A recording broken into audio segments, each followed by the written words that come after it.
Hello, everyone. Welcome to NLP and the Coronavirus, day 39, and the first episode in the 7 series of the Kybalion. And I hope you've managed to get either at least a download of that and you've read that before we actually watch this video. And law number 1, the law of mentalism, is little more than a page in the book, and I think the first line that it says there in the law is like, the universe is mental. And I thought, with my perception of the universe this morning when I woke up, I went, yeah, okay, I can agree with that. I don't need to read anymore. Yeah, the universe is mental.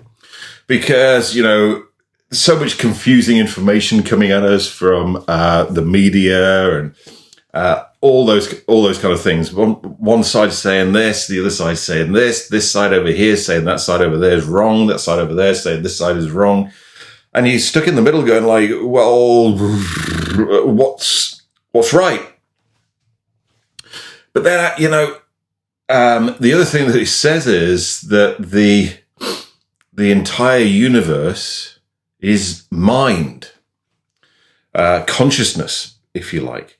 Now, this is just my take on it, so please put in the comments if you've got a different take on it, because, the Kybalion was written, nearly 100 years ago.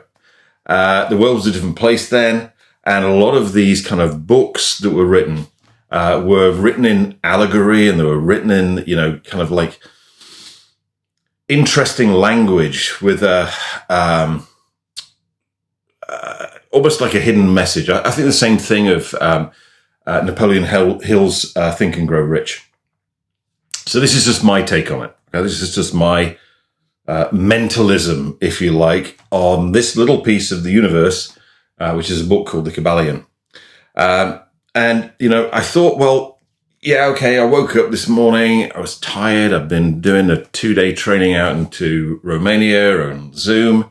That was the first time I'd ever done that. It was not easy. That's not to say the people that were on that training were not easy. They were lovely, but it's just not what I'm used to. It's a new model of the world. It's a new way of being.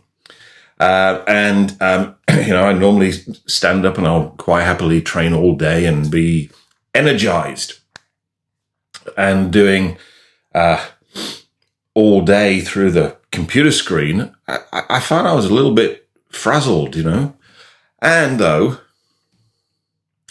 that frazzling universe of doing a live training over Zoom, where did it go when I went to sleep? Well, it disappeared.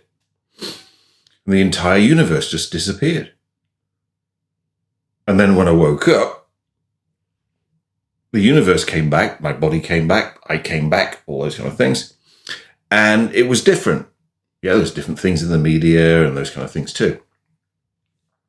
But then, how many times have you had a dream where the dream was so real that you didn't realize it was a dream? You thought it was real.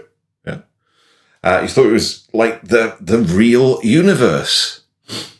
And then you woke up, and where did that entire dream universe go? In an instant, it disappeared. And, I was here preparing. I was just thinking about what I was going to say to you tonight. And, I'm in my library, and I was drawn to a particular book, which I haven't looked at for a long time, which was this book here, which is called The 3-Pound Universe.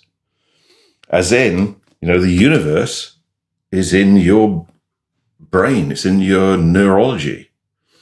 And when you fall asleep, it disappears, and then you create a new one if you dream, and then the dream ends, that universe finishes, and then what you get is a new universe.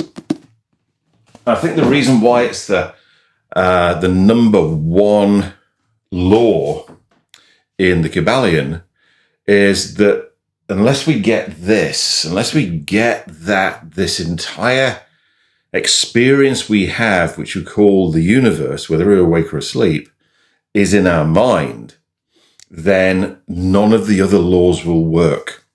So yes, it's only like a page or a little bit more than a page. I read it 10 times today. So if you think you read it and were like, what the fuck? I read it 10 times. And I was kind of like, whoa, okay. This is interesting. What does this actually mean? And that's my take on it. From an NLP point of view, is that the universe that we experience is our internal representation. It's not the actual what's going on outside of us. It's our internal representation. Mental. It's in our mind. Which, once we get that, and we've got to get that first, then it means that we can change the universe that we live in. We can change our experience of the universe that we live in. You know, I was talking to a neighbor this morning who I'd not met before.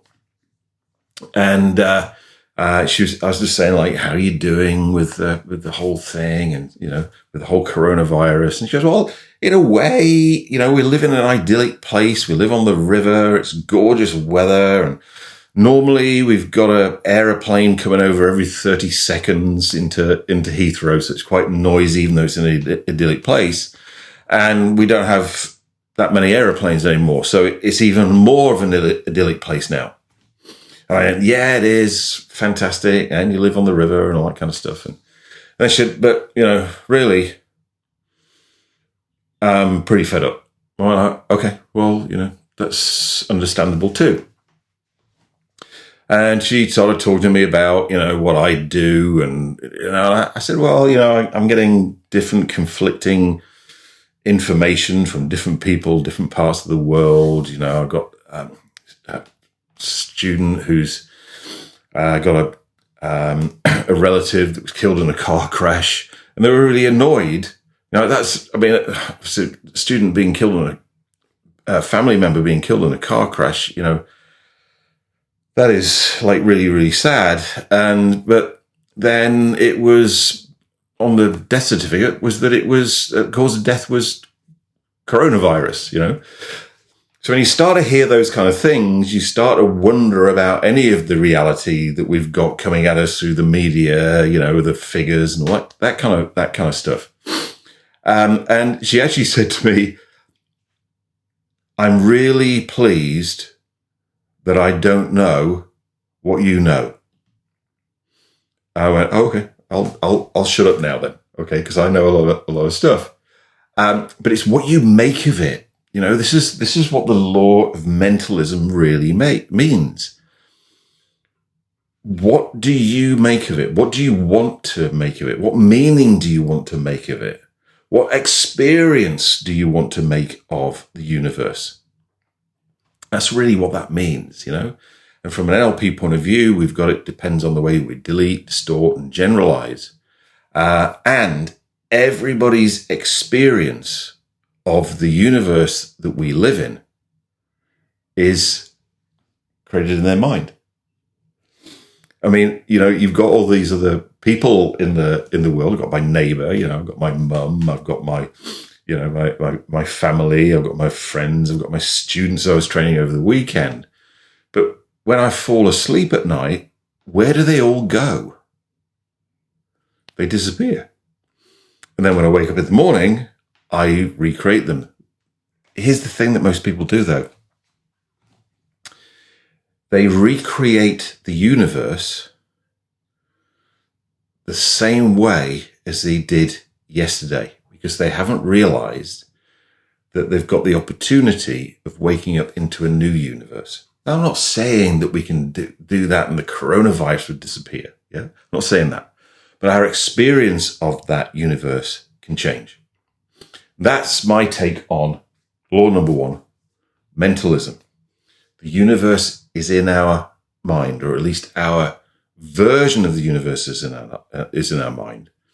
And therefore, if we then, and it kind of alludes to this in the book, is that once we've got this, then we can apply the other following 6 laws. to create what we want in our universe. And it kind of alludes to the fact that if we don't get this, we can't use the other 6 laws of the Hermetic tradition of the Kybalion. Yeah. And please remember, the Kybalion is just a book. It's not true. Wherever you are in the world, love you lots. And I'll see you tomorrow. Ahui ho.